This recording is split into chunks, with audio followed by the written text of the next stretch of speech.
All right, the next stage here in our 4 steps is going to be finding the real problem. And this is what trips up a lot of salespeople. And probably me to some degree today, right? Because there's some conversations that are going to be faster than others.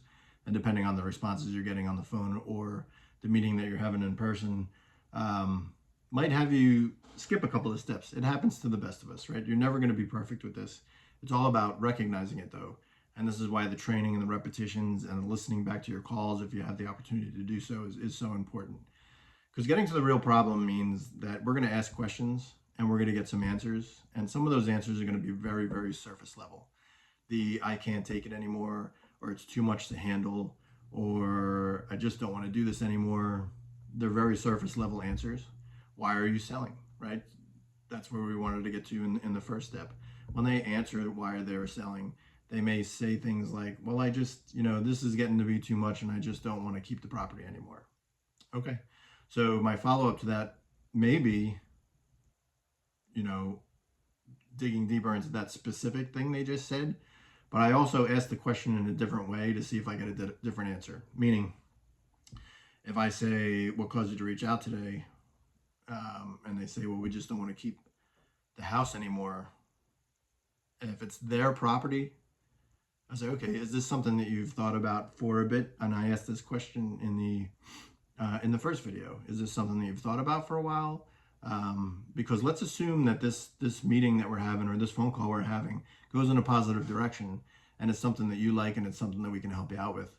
Do you have any plans moving forward? And they'll tell you yes or no, or depending on how this goes, we'll just figure it out. Well, let's figure it out now, right? Well, that's what I'm here for. I want to help you figure that out. So, if you were to keep the house, let me ask, would that be the end of the world? Like, if you had to keep the house at the end of the day and this didn't work out for us, is that causing any undue stress? Is there something going on that you need to sell the house, or is just a want? And I want to know the answer to that, because if it's a need, then we need to dig in right away and find out what that need is. If it's a life situation that's happening, if it's monetary, you may have some really, really surface level answers in the beginning of a sales call. And then here you come to find out a half hour later, after breaking that guard down and breaking the barriers down that they give you, you find out that they're in foreclosure and the sale date is a week and a half away. Ask me how I know these things happen. So the more you ask a follow-up question to the answers that you get, the deeper you're going to get. You want to know why now? Why is this important to you? And a sub question to that is, if it's important to you because it's causing this, which ends up being the problem, you want to know, if we were able to solve this, get this house sold and solve ABC problem that you told us, what does this mean for you? Like, what does this do for you? Because we want to find out what that picture is moving forward. What is the solution to them? If they're able to sell this property, that means, oh, finally, we don't have to deal with this anymore. Or it would allow us to get a couple extra bucks and be able to do this. And we've been dealing with this for the past 5 or 10 years. We don't have to deal with it anymore. We would do this. So we're creating the full story. We just have to put the gap, which I'm going to get to in the next video. We're putting the pieces together to find out why they reached out to us. What is it causing currently in their life or their situation?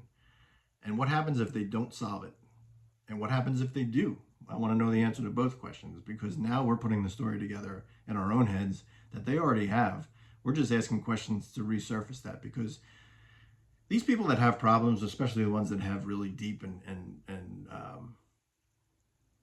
really in some cases they're dangerous problems. And if you've been in real estate investing for a little while, you know what I'm talking about. They live it on a daily basis. So I don't want to say numb. Numb is a bad word for that, but you get immune to it, really. And if you're living in that, and it takes an outside resource to come in and see or hear the things that they're going through, to be able to ask those questions, for them to then realize it again. They have to relive the pain that they're in. Sometimes you get so immune to it, you don't even realize the pain you're putting yourself through or getting put through.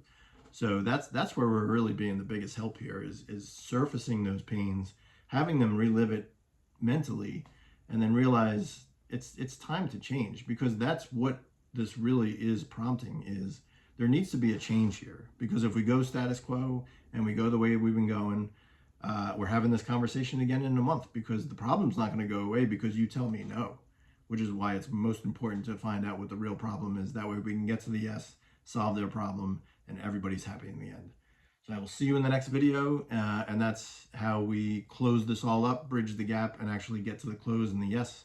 And if you're implementing this up until this point and you see that your calls are getting a little bit better, your meetings are going to get a little bit better, some of these are going to be surprise you a little bit, and they're going to close themselves at the end, which is what I'm hoping for. So I'll see you in the next video.